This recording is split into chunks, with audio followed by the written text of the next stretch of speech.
Vamos ao nosso segundo tema. A aprovação no Senado de um projeto de lei que afrouxa o processo de concessão de licenças ambientais assustou ambientalistas e demonstrou que, para a classe política, a preservação ambiental é um estorvo. Para falar sobre isso, está conosco o secretário executivo do Observatório do Clima, Márcio Astrini. Márcio, boa tarde, muito obrigado por estar aqui com a gente hoje. Boa tarde, Pedro, Flávia, Luísa, boa tarde para todo mundo. Boa tarde. Márcio, o que está acontecendo? Agito em Brasília, hein? Você vê que eu estava acompanhando aqui a discussão da reforma eleitoral. Agora, essa de meio ambiente, ela infelizmente, viu, Pedro, é algo que a gente está vendo com mais frequência do que gostaria no último período, né? Nós temos um surgimento muito grande nos últimos anos de projetos de lei dentro do Congresso que eles fazem a desregulamentação ambiental, né? Nós temos uma série de leis e cada vez a gente tem mais leis para proteger o meio ambiente, porque ele cada vez é mais agredido, né? Então você tem lei dizendo o seguinte: olha, não pode usar tanto agrotóxico, senão as pessoas vão morrer, né? Não pode jogar agrotóxico na cabeça das crianças numa escola, você não pode barrar o rio, né, da forma que você quiser, dessa maneira, não dá para usar produto químico e pulverizar isso em cima de uma área de floresta para você desmatar tudo. A gente está discutindo há 2 semanas o uso do correntão. Eu não sei se vocês acompanharam essa notícia, que é um absurdo. Você usa correntão, parece que você vai passando uma borracha na floresta, assim, né? O correntão vai matando a floresta, mata toda a vida animal que existe ali embaixo. Literalmente, os animais são esmagados pela corrente que vai passando. Então, você vai fazendo cada vez mais lei para você tentar segurar essa sanha aí de destruição ambiental que já está dando um troco na gente, né, com a crise do clima no planeta. Então você vai fazendo mais leis para ir segurando esses excessos todos. O que o Congresso tem se debruçado em cima é em desfazer essas regulamentações. E o licenciamento ambiental talvez seja dessas leis ambientais, talvez não, com certeza é a lei ambiental que mais tem regras, porque ela impõe regras desde regras gerais para grandes empreendimentos, grandes hidrelétricas, por exemplo, né, até regras específicas para empreendimentos pequenos, menores, até urbanos e tudo mais. O que se fez no Congresso foi vamos desfazer essas regras, né? Vamos tornar tudo mais... não é mais flexível, não. E veja, não é menos burocrático. É você simplesmente dinamitar as bases que dão algum parâmetro a nível nacional para você dizer o que pode, o que não pode, aonde não pode, quais são de maior impacto. A gente tem que fazer um estudo maior e mais aprofundado e melhor, fazer cálculos mais específicos, e aqueles que podem ser realmente dispensados porque é pura burocracia. A gente colocou quase tudo num pote só, fez da lei uma geleia e vamos ver as próximas etapas agora. Tem muita coisa inconstitucional, né, no que foi aprovado ali, muita coisa inconstitucional. Então a batalha está longe de terminar, mas foi um passo muito ruim o que a gente viu no plenário do Senado ontem. Márcio, deixa eu te fazer uma pergunta. Flávia, me desculpa emendar uma segunda pergunta na sequência. Imagina. Deixa eu começar com a parte desagradável da conversa. Existe uma queixa, que é uma queixa muito frequente, principalmente de produtor rural, de que, principalmente não dos grandes, mas da turma menor, da turma pequena, tal, de que é muita regrinha, é muito fiscal, é muita burocracia, às vezes não é claro tudo o que tem que ser feito e às vezes eles não conseguem agir, atuar e fazer coisas que seriam, sei lá, bobagens às vezes, porque tem regra demais. De alguma forma, essa crítica, eu não estou de forma alguma defendendo o que eles estão fazendo, mas de alguma forma essa crítica pode ser sustentada, essa regulamentação poderia, em alguns casos, ser mais racional, ser menos burocrática? Com certeza. Inclusive, porque a legislação, e legislações como essa, que são um regramento geral, nacional, né, ditam o ritmo, inclusive, para aquilo que os estados e municípios podem decidir, essas legislações precisam ser modernizadas com o tempo. Você incorpora tecnologias, novas formas de atuação, né? Você incorpora um novo cenário. E essa lei de licenciamento, em 2004, veja, né? Bastante tempo, 20 anos, foi proposta uma revisão de como se daria o licenciamento no Brasil, para você desburocratizar, para você não encher de regras e excesso de regras aqueles que não precisam ser acompanhados. Isso faz mal, né? Esse excesso de regras para a própria máquina pública, porque você começa a ter um volume muito grande de processos para analisar, isso consome dinheiro, consome tempo, a área ambiental não tem dinheiro, não tem tempo, não tem gente. Então você amarra a gente atrás do escritório que podia estar em campo fazendo a atuação do que precisa realmente ser feito. Penas ambientais, por exemplo, de crimes ambientais, é outra coisa que precisava ser revisto já lá em 2004, elas não são pagas, elas prescrevem, né? As multas, elas não são nem consideradas, muitas vezes chegam ali, a pessoa rasga a cartinha, porque sabe que daqui 5 anos não vai precisar mais pagar, o processo demora muito mais tempo para avaliação do que os 5 anos de prescrição. Então, nós, os ambientalistas mesmo, fizeram em 2004 um projeto de lei, né, que não era perfeito, né, tudo bem, mas era um projeto de lei que retirava um pouco de burocracia e que tentava dar conta aí dos atrasos, mas o que fizeram agora não tem nada a ver com isso. Então, foi realmente você jogar tudo na lado do lixo. Então, eu concordo, tem muita coisa, muita gente, inclusive, pequenos empreendimentos, que não faz nenhum sentido você pegar a máquina do Estado e disponibilizar ela para algo que não vai ter impacto ambiental. Esses daí podem ser dispensados.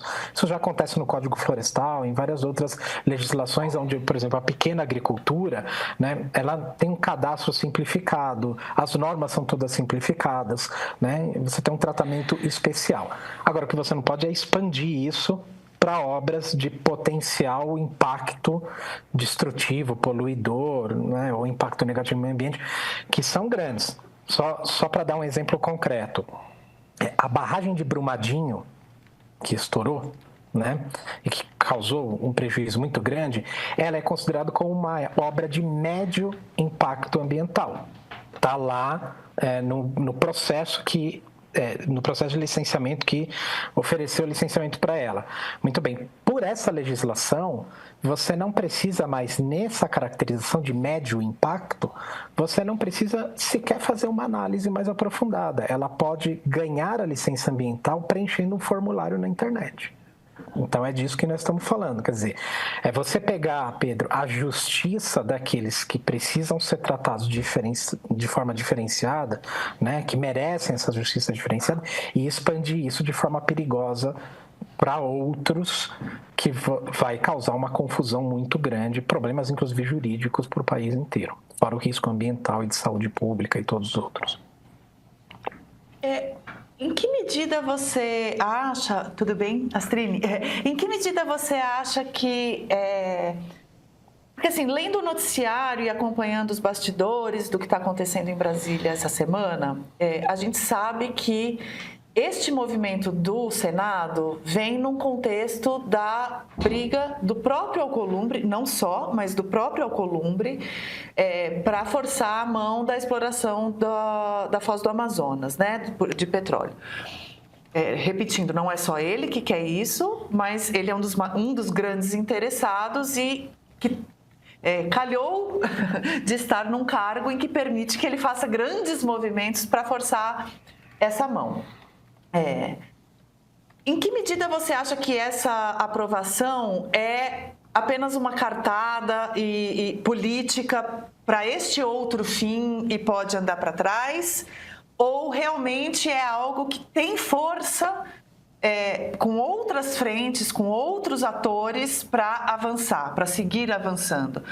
A frente ruralista, né, de agronegócio, enfim, ela é muito forte e a gente até já fez uma conversa sobre isso, né, Astrine, no passado, num passado não tão remoto, discutindo um pouco como o agro que enxerga o meio ambiente de uma maneira mais moderna, mais contemporânea, não é o que está mais representado no Congresso. Não necessariamente, né, pelo menos. Então, a gente sabe que tem neste Congresso, nessa frente ruralista, uma parte que realmente olha do agronegócio olhando de uma forma muito atrasada para esse conflito ambiental.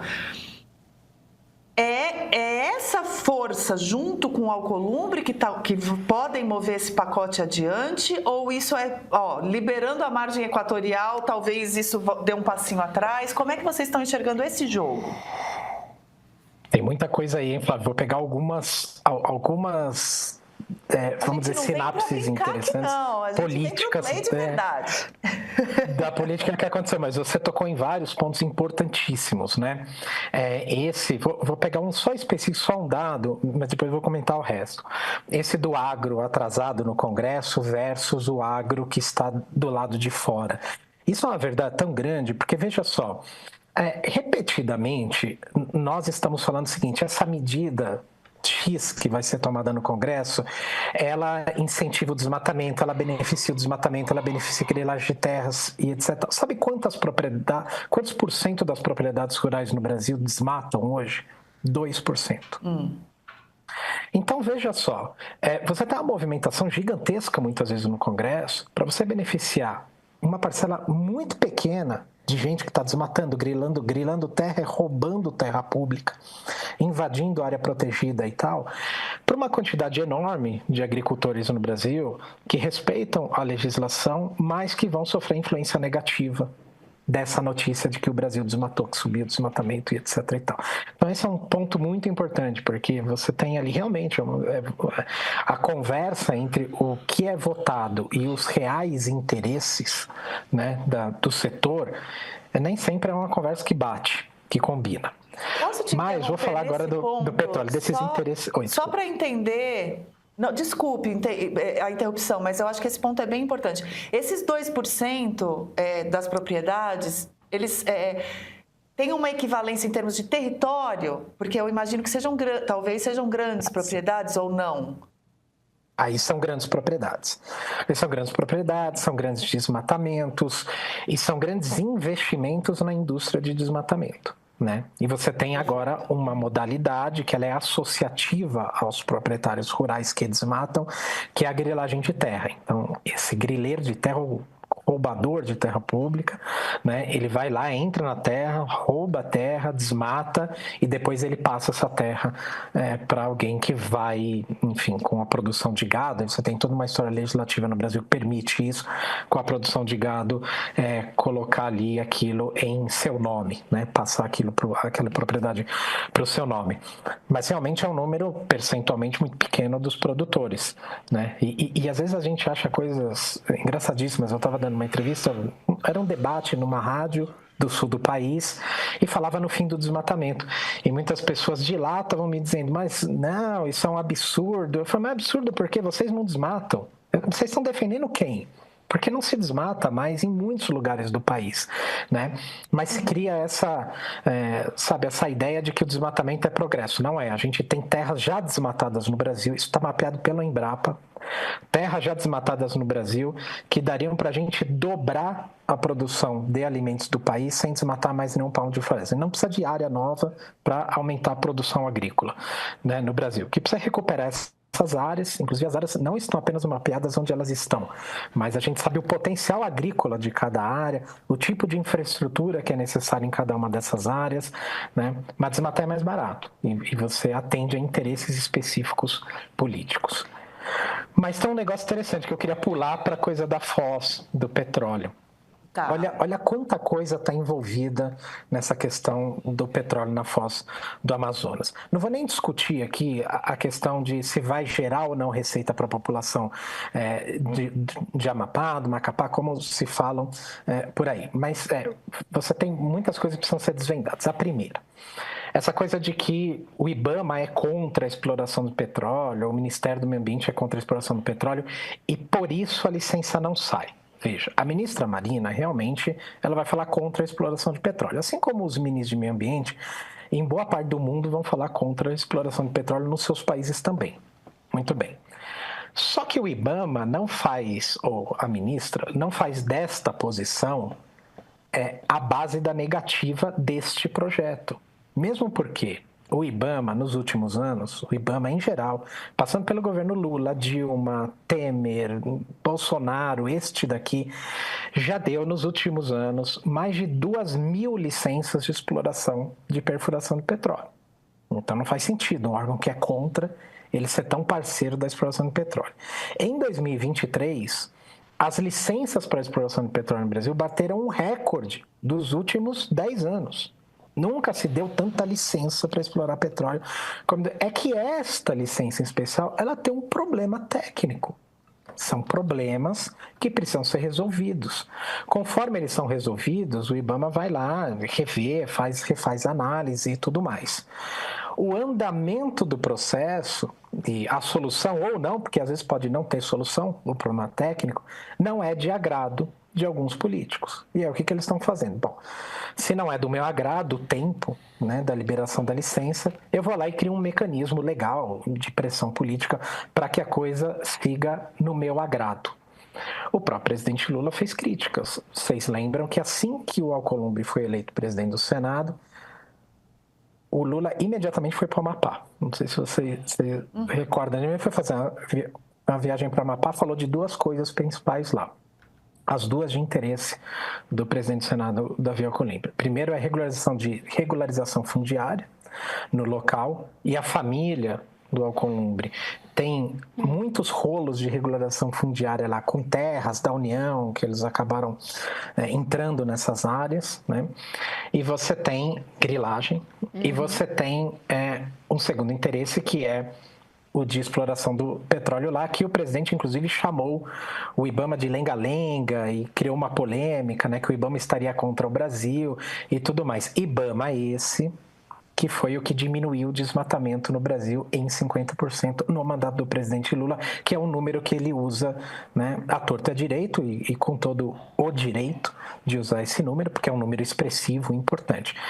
Mas é mais ou menos isso. O IBAMA ele não pode ser bom apenas quando dá os números que o presidente de plantão quer, né? Quando ele segue a lei e faz o processo e esse processo demora mais ou dá negativo a resposta, que não é o que o presidente do Senado ou da República querem, aí ele vira um inimigo, um pária. Então não pode ser assim, né, as coisas. E no caso dessa exploração é uma questão técnica mesmo de análise, inclusive porque essa exploração ela já foi negada lá no governo Temer.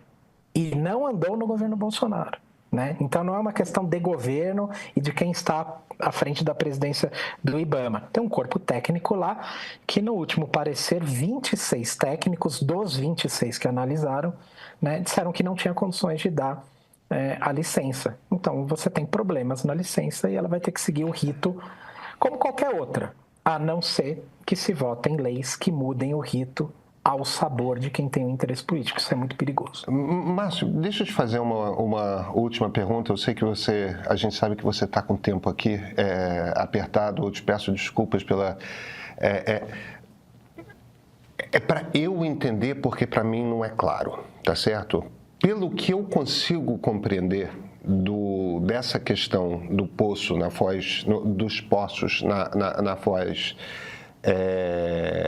equatorial do Rio Amazonas, o que está acontecendo é que falta a Petrobras fazer um relatório de análise da área sedimentar ali da Bahia. Esse relatório é uma exigência por portaria interministerial, é uma exigência do Conselho de Política Energética, e esse relatório é um troço demorado, que demora 1 ano e meio, talvez 2, para realizar. O ministro Alexandre Silveira, o ministro das Minas e Energia, que seria quem deveria dar a ordem para que esse relatório fosse feito, ele insistentemente decide não encomendar o relatório. Sem esse relatório, se eu compreendo a dificuldade de forma clara, o problema é que, como o IBAMA não recebeu esse relatório, ele não pode dar licença, porque ele precisa desse relatório para fazer a avaliação. E quem faz esse relatório são os engenheiros da Petrobras. Mas os engenheiros da Petrobras têm que ser ordenados pela Petrobras e, portanto, pelo ministro das Minas e Energia, para que seja executado esse relatório. Se no momento que Alexandre Silveira foi nomeado ministro, ele tivesse ordenado que se fizesse esse relatório, estava ficando pronto agora. E aí o IBAMA poderia fazer a avaliação e aprovar ou não a exploração naquela região. E por algum motivo que me escapa à compreensão, parece haver uma definição de que nós não vamos fazer o estudo. E nós não vamos fazer o estudo e a gente vai atropelar as regras que exigem a presença desse estudo. Eu estou compreendendo errado o problema ou tem alguma outra coisa aí que é... Por que se recusam a fazer esse relatório para esse caso em particular? E não basta só fazer o relatório, né, Pedro? O relatório ele tem que estar contento e o resultado do relatório... O resultado precisa ser aprovado pelo IBAMA. Claro. Não, perdão, evidente. Então sim, teve uma negativa de se fazer o relatório, porque ele não era algo exigido pela lei, você não está ali dizendo que é obrigatório, mas é algo que o IBAMA pode solicitar exatamente em empreendimentos que você tem um grau de risco muito grande, você precisa de garantias. Nenhum técnico quer assinar dizendo está tudo ok, se ainda pairam dúvidas no processo. E o relatório... Qualquer técnico perde a licença e não pode mais trabalhar. Se der a licença, não importa que político pressione, os técnicos perdem a carreira. Se eles assinam alguma coisa que eles não deveriam assinar, né? Porque eles são tecnicamente responsáveis por algum acidente futuro, né? Exatamente. E moralmente, você imagina uma pessoa que assina um projeto desse, depois estoura ali, dá um vazamento, né? E você tem uma procuradoria que fica em cima do IBAMA e analisa todos os processos. O presidente do IBAMA, por exemplo, né? Ou a presidente, quando era a presidente, se você faz uma reversão de parecer, vai contra os técnicos, dá uma licença que não deveria ou que não tem a segurança suficiente, você é processado no seu CPF, né? Então você sai da presidência do IBAMA e você continua respondendo um processo. Então é extremamente delicado, e esta região de exploração, ela é uma região com correntes marítimas extremamente poderosas. A dispersão do óleo em caso de vazamento é muito difícil de você calcular. Você tem uma questão ali de aonde que você vai sedimentar caso exista um vazamento de óleo. Então, existem, inclusive, erros, né, do ponto de vista de muitos estudiosos, que a Petrobras diz que essa sedimentação ela não aconteceria no leito do mar, no fundo do mar, apenas de superfície. Então, você ainda tem muito debate técnico ali sendo feito. Este debate técnico ele é saudável. Ele precisa existir, porque é quando a gente usa com as informações que temos e a tecnologia que temos, a nossa melhor capacidade de prever um acidente futuro e nos preparamos para coisas que podem acontecer. O problema aí se dá, então tudo está dentro do script, essa avaliação técnica. O problema se dá é quando o desejo político atravessa a análise técnica para impor os seus eu quero. O presidente do Senado, vamos voltar a ele de novo, ele é candidato a governador no Amapá em 2026. Aqui está, por exemplo, um fio que a gente pode puxar desse novelo. Ele quer chegar nas eleições de 2026 tendo nas mãos o patrocínio da exploração de petróleo no Amapá, né, e podendo dizer para a população que ele arrancou isso do IBAMA, né, da forma que foi, etc. e tal, portanto, votem em mim. Né? Então, esse é um desejo justo dele de ser governador do Amapá, veja, né? Ninguém está negando isso. Agora, você não pode, a partir disso, fazer, dar licença técnica à sua plataforma, né? Ou querer que isso componha ali a sua campanha eleitoral e passar por cima das coisas, que é o que a gente viu na votação do licenciamento ontem. Então, tem uma emenda que ele fez para o projeto de lei, que ela é específica para você liberar a exploração de petróleo na foz do Amazonas. Quer dizer, é um grande absurdo você mudar um regramento nacional de acordo com o interesse, né, particular, regional, enfim, qualquer que seja o interesse de um político que seja. deve sofrer aí no Supremo, inclusive caso a legislação fique, não tenha vetos, o Congresso não derruba, então a gente ainda tem um caminho aí pela frente, viu, Pedro, Flávia? Nós vamos ter, volta para a Câmara o projeto, esse projeto vai depois para as mãos do presidente, tem 15 dias úteis para sancionar, vetar parcialmente. Se ele vetar, podem derrubar o veto, como virou costume agora, né, no Congresso, derrubar veto. E dependendo do que ficar aí nessa lei, a gente pode ir para o Supremo. Então, tem muita coisa. Mas isso causa um outro ponto, né, muito importante, que é a insegurança jurídica. A insegurança jurídica, ela volta a ser um grande problema. Isso impacta no custo Brasil, nas avaliações de investimentos, né? Porque você cria... Veja, quando você não tem regramento nenhum, a avaliação daquele regramento, ele fica a cargo de um interesse individual, daquela circunstância que está acontecendo. Então, o próprio empreendedor, ele não tem segurança e amparo na lei sobre onde ele está colocando o dinheiro, nesse caso para licenciamento ambiental, e o Ministério Público ou a sociedade daquela região pode ter um entendimento totalmente diferente do que aquele projeto se propõe a fazer, e eles vão tirar essa diferença na justiça, né? Você pode atrasar mais obras, você pode ter mais judicialização, e é mais ou menos isso que pode acontecer também na Foz, nesse pedido de exploração na Foz da Amazônia, caso você quebre as regras que existem hoje. Você aumenta, né, a judicialização para tudo isso e cria incertezas de investimento no país. O presidente acabou de vir da China, não é, Pedro Flávio, com um monte de notícia de investimento, etc. e tal. Então, quando você desfaz o arcabouço legal, né, para que esses investimentos tenham ali uma base, né, de legislação que garantam que eles podem acontecer ou não e sob que parâmetros, tudo isso fica mais vulnerável à judicialização e vai diminuindo o interesse de investimento no país. Infelizmente, enfim, a gente viveu essa situação ontem no Congresso, vamos ver até onde ela vai, o que vai acontecer. Márcio, eu entendi que você tem que ir, mas eu tinha mais uma, dá? Vamos, dá sim. A gente te constrange ao vivo, né? Claro que você De jeito nenhum. Não, é o seguinte... É um prazer, é um prazer estar com vocês, realmente.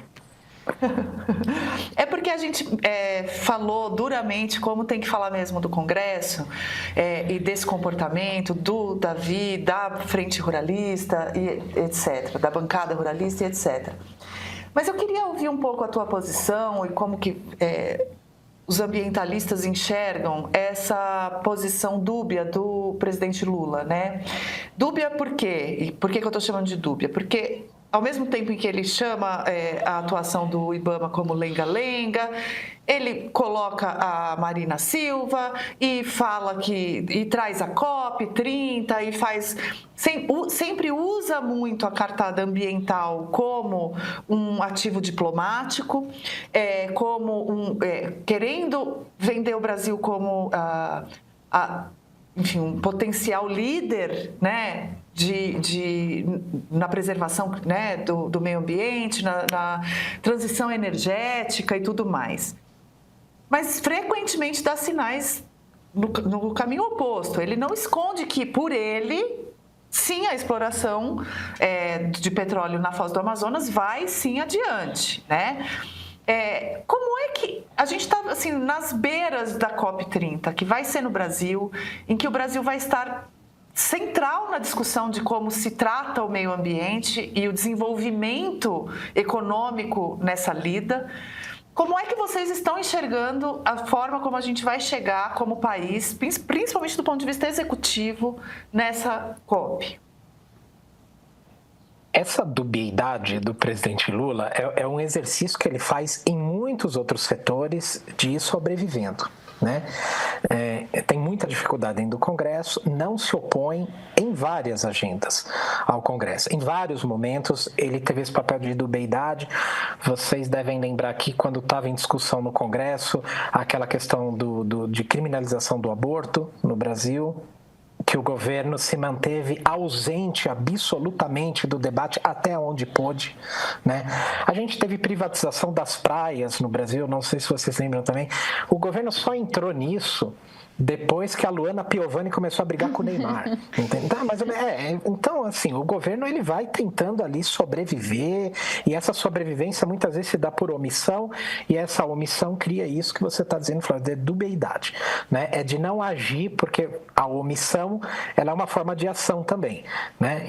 O presidente, por exemplo, ele não se posicionou com relação a essa questão de licenciamento ambiental, né? Da mesma forma como ele se posiciona, por exemplo, a favor da Foz do Amazonas. Então, veja, ao se omitir, ele deixa com que a coisa corra solta. E a gente sabe que se correr solto no Congresso, né, vai acontecer o que aconteceu ontem. Mas essa dubiedade, ela tem prazo de validade, e esse prazo é dado pela Conferência de Clima.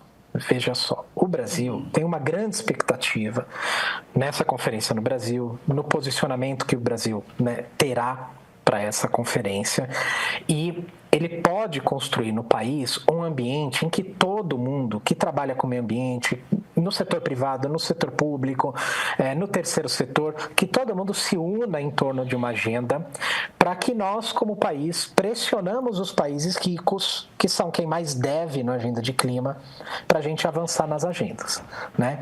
Então, esse é um cenário extremamente interessante.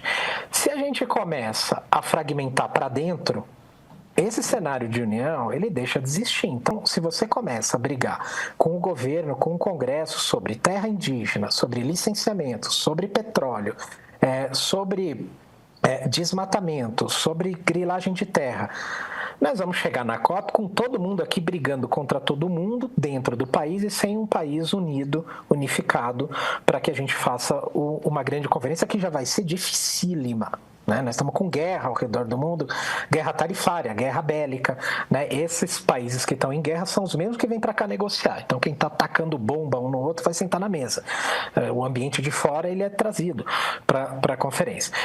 Então, a chance da gente chegar fragmentado nesse lugar, e é óbvio que se você chegar fragmentado para dentro, a sua posição de liderança e de comando na conferência, ela chega enfraquecida. Não é verdade? Então é isso. Então, você cuidar da agenda hoje é para que ela também, como governo, né, é para que ela também não te traga lá na frente uma perda de oportunidade. Ou pior, não te traga lá na frente uma exposição pública perante ao mundo de que aquilo que você prega e cobra dos outros, você não faz dentro da sua casa.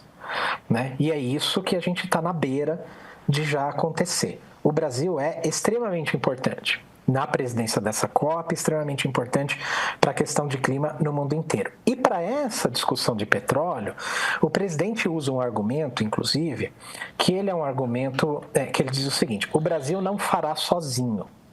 E está corretíssimo.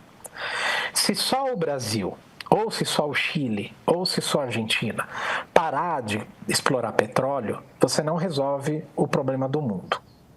Muito bem. Isso não quer dizer que isso te autoriza a extrair até a última gota de petróleo. A ciência diz que você não pode extrair mais petróleo no planeta, não é só no Brasil. Né?